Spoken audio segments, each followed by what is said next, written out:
فردین سعادت.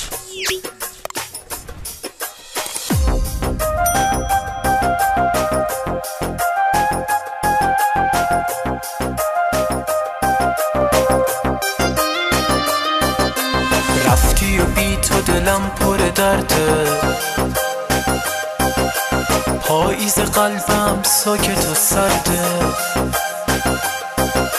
دل که میگفتم محرم با من، کاشکی میدیدی بی تو چه کرده.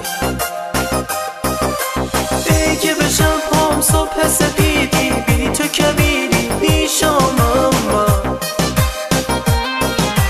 ای که برنجام رنگ امیدی، بی تو اسیری در دامم من.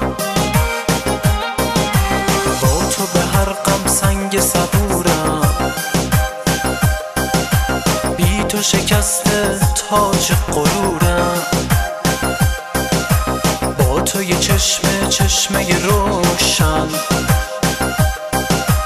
بی تو یه جادم که سوت و کورم.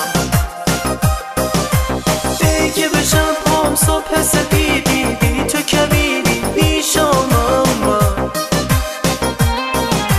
ای که برنجام رنگ امیدی، بی تو اسیری در دامم من.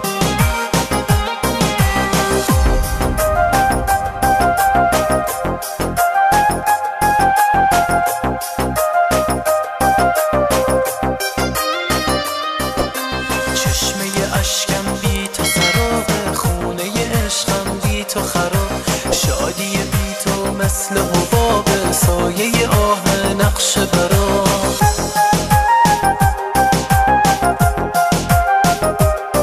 رفتی و بی تو دلم پر درده، پاییز قلبم ساکت و سرده.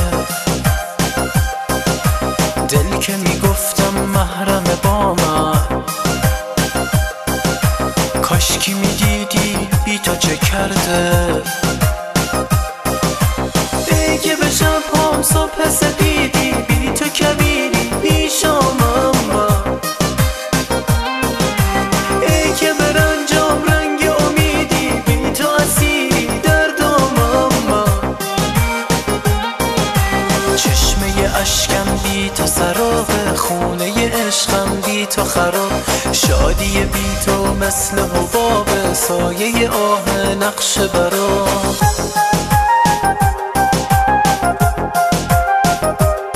رفتی و بی تو دلم پر درده، پاییز قلبم ساکت و سرده.